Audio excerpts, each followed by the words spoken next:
Expondremos el esquema del tema 14 de la parte especial, las bases del régimen del suelo, el régimen de valoraciones del suelo, el planeamiento urbanístico, clases de planes, naturaleza jurídica de los instrumentos de planeamiento, la ejecución del planeamiento y los diferentes sistemas de ejecución.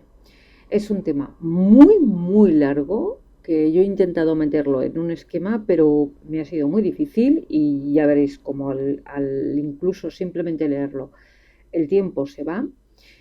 Y además toca dos leyes diferentes. La ley del 15, por un lado, para hablar de las bases del régimen del suelo y del régimen de valoración, y luego para hablar del planeamiento y la ejecución del planeamiento y los sistemas de ejecución se va la ley del 76. Empezamos con las bases del régimen del suelo. Estamos en el texto del 15, artículo 20, que nos habla de los criterios básicos de la utilización del suelo. ¿Cuáles son estos criterios? El primero de ellos es posibilitar, siempre que sea necesario, el paso de suelo rural a suelo urbanizado o urbanizable, mediante procedimientos de urbanización. Estos procedimientos están recogidos en el artículo 7 y siguientes del propio texto del 15, que nos habla de las actuaciones de urbanización. El otro principio que debe guiar la utilización del suelo es reservar suelo suficiente, independientemente del suelo que debe ceder en el proceso de urbanización, reservar la administración urbanística actuante suelo suficiente para vivienda de protección pública. No vamos a entrar en qué se entiende por vivienda de protección pública.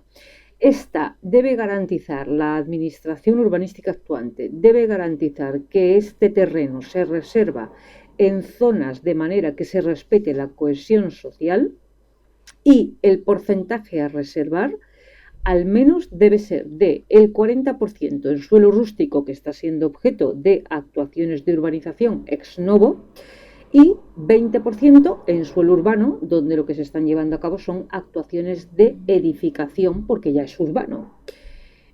Puede haber algún tipo de edificación de incremento dotacional, pero no me meto. Excepcionalmente puede admitirse una reserva para vivienda en un porcentaje inferior o eximir de esa reserva cuando la administración urbanística actuante, es decir, la entidad local en este caso, tenga reserva o realice esta reserva en otra zona o en otro polígono de la propia entidad local que pertenece, pero es otro polígono de urbanización distinto, siempre y cuando se respete el principio, en esto ponen mucho énfasis, de cohesión social. Los principios guía del uso del suelo, es decir, ¿qué principios deben guiar el uso del suelo? Pues la accesibilidad universal, la eficiencia energética y evitar o minorizar los riesgos relacionados con el cambio climático. Y por último, adaptación al contexto, es decir, a la hora de utilizar el suelo hemos de tener en cuenta que, por ejemplo, la edificación, más que la urbanización, la edificación no puede ser no puede romper con el contexto. Si estamos, por ejemplo, en una zona, un contexto histórico con construcciones de tipo histórico que tienen arcos y tal, pues no puedes de pronto plantar ahí un mazacote de, no sé. Bueno, artículo 21, situaciones básicas del suelo. Vamos a ver en qué situaciones básicas se puede encontrar el suelo. Primera situación básica en la que se encuentra el suelo rural. El suelo rural es bien aquel que está preservado de cualquier tipo de actuación de urbanización o aquel que todavía está en proceso de urbanización. Es decir, se están realizando actuaciones de urbanización pero no han concluido, y como no han concluido todavía es suelo rural. Y luego tenemos el suelo urbanizable, que es aquel que legalmente está integrado en malla urbana y cumple alguno de estos requisitos. Primero, estar calificado como urbano por instrumento de planificación. De alguna manera, digamos, para que me entendáis, es haber recibido la calificación de urbana así, ¡pum!, porque el POUM, el instrumento de planeamiento urbanístico, se lo ha dado. La segunda opción, que puede ser porque se estén llevando a cabo actuaciones de urbanización y estas se han completado. Entonces ya tenemos suelo urbanizado, cuando las actuaciones están ya completadas. Y tercero, por estar ocupado por edificación en porcentaje apto. No voy a entrar en más. Régimen de valoración del suelo. Bien, ya sabéis que esto es uno de los aspectos que se regulan también en la ley del 15. Nos vamos al artículo 34, que nos habla del ámbito del régimen de valoraciones. Es decir, ¿para qué o en qué ámbitos se va a utilizar el régimen de valoraciones? Pues tenemos, primero, en la operación de distribución de beneficios y cargas. Esto es importante de cara a los sistemas de ejecución del planeamiento. Después, para la determinación del justiprecio, fundamentalmente en las expropiaciones, aunque también en las reversiones o en las retasaciones. En los sistemas de cuando se aplica el sistema de venta o sustitución forzosa. Esto es una figura jurídica, son distintas figuras jurídicas que vienen determinadas por el mismo supuesto, que es el incumplimiento de los deberes de la propiedad previo apercibimiento de la administración urbanística actuante. Esto solo ya sería un montón de artículos, no puedo entrar.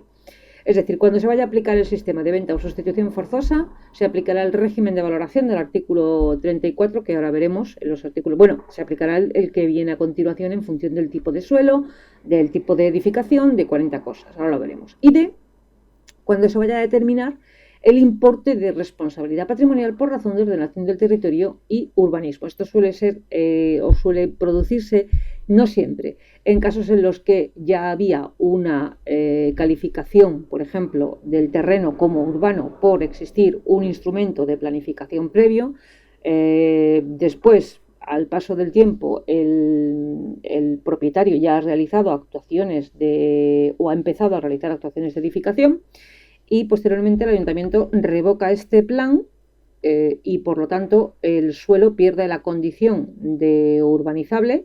Y claro, esta persona se ha gastado un montón de dinero en realizar las actuaciones de urbanización y ahora no puede edificar porque ha cambiado el plan general de ordenación, bueno, el plan de ordenación municipal, y ya no es calificado como urbano, sino se queda como rural o rústico y no puede edificar. Aunque en el rural y el rústico también se puede edificar con según qué condiciones. Bueno, a ver, valoración del suelo. Criterios generales para los inmuebles. Vamos a ver estos criterios generales. Primero, si se trata de suelo, el criterio general es que su valor es el que se correspondería a un predio libre de cargas y en pleno dominio. También tenemos en cuenta el tipo de suelo, es decir, si es rural tiene un valor y si es urbano tiene otro.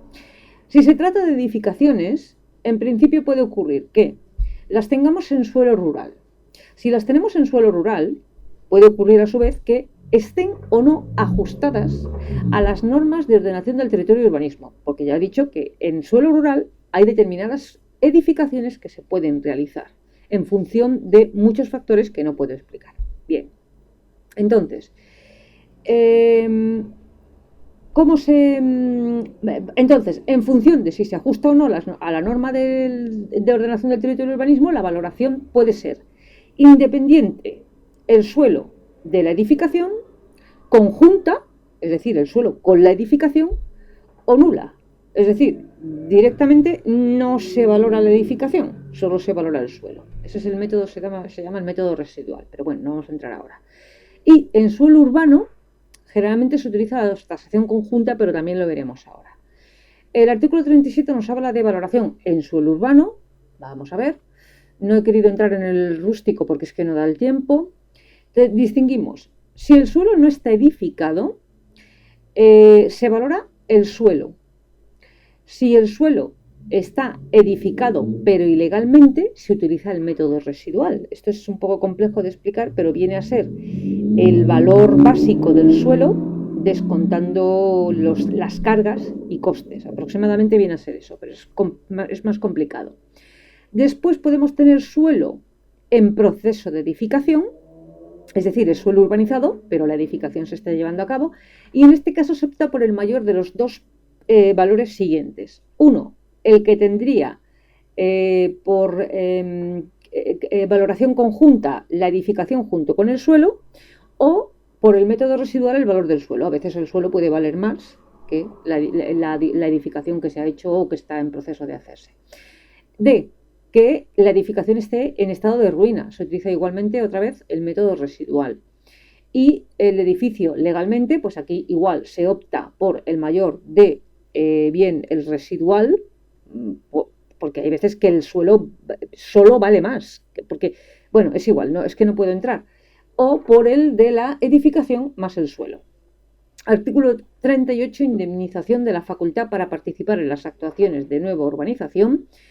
No puedo explicar qué es esto porque no hay tiempo, simplemente os diré que el importe de la valoración, lo que mide o lo que se valora es esa plusvalía en el suelo que el titular ha perdido porque no ha podido participar en estas actuaciones. Y el régimen de valoración, en el régimen de distribución de beneficios y cargas, lo que puedo decir de este artículo es que tiene en cuenta el valor del predio resultante. El planeamiento urbanístico, clases de planes, para ello ya nos vamos a la ley del 76, artículo 10, el plan general, digamos que es aquel que califica el suelo, le da la calificación de rural o de urbano, establece el programa de ejecución, que luego se verá, y las clases de planes, pues tenemos el plan parcial, que es imprescindible para poder llevar a cabo cualquier actuación de edificación. El estudio de detalle, esto es es un instrumento de muy corto alcance o de ámbito muy pequeño que viene a unificar sobre todo rasantes o líneas de fachada para que estén todas las fachadas alineadas, o ya os digo las rasantes arriba. Los proyectos de urbanización, que son aquellos que van a llevar a cabo el programa de ejecución de urbanización que califica el suelo, y el programa de actuación urbanística, que es el que permite el paso del suelo urbano no programado al suelo urbano programado, porque hasta que no está el suelo urbano programado no se puede empezar a hacer un plan parcial, y sin un plan parcial no se puede edificar, ¿vale? La ejecución del planeamiento de diferentes sistemas. También en la ley del 76, artículo 119, determinación del sistema. Primero, los tipos son el de compensación, el de cooperación y el de expropiación. El sistema se determina por la administración, aunque hay preferencia por el de compensación, siempre. Y además, a veces, si ya se constituye, cuando se va a proceder a las actuaciones, ya llega constituida la Junta de Compensación, la Administración ni se lo piensa. Bien, la negativa a participar en el sistema que determine la Administración, o una vez constituida la Junta de Compensación, da lugar a la expropiación a ese titular del predio, de ese predio en concreto. Sistema de compensación. Bueno, pues es aquel en el que los propietarios aportan el suelo que se va a ceder en función del artículo 12, creo recordar, que hablaba de la cesión de suelo, más costean las actuaciones y se constituye, esta es la figura fundamental del sistema de compensación, la Junta de Compensación. Esto es un organismo de carácter una entidad de carácter administrativo, tiene personalidad jurídica, tiene capacidad de obrar, de hecho sus decisiones son recurribles en alzada y no puedo seguir más. El 131 nos habla del sistema de cooperación en defecto de compensación, pues aquí los propietarios ponen el suelo que va a cederse, es decir, ceden suelo y aportan el coste de las actuaciones de urbanización. La diferencia es que aquí las actuaciones las realiza la administración y no la Junta de Compensación, ¿vale? Pero viene a ser lo mismo. Además, y esto también es importante, generalmente conlleva reparcelación, lo cual es un rollo, por eso siempre se prefiere el sistema de compensación. Y cabe, no Junta de Compensación, porque es una figura del sistema de compensación, pero cabe asociación administrativa de propietarios, ¿vale? Y luego, por último, el sistema de expropiación, que se aplica en los supuestos en los que es el método más adecuado por el tipo de actuaciones de urbanización que se van a llevar a cabo, o porque ha habido un incumplimiento en cualquiera de los sistemas anteriores.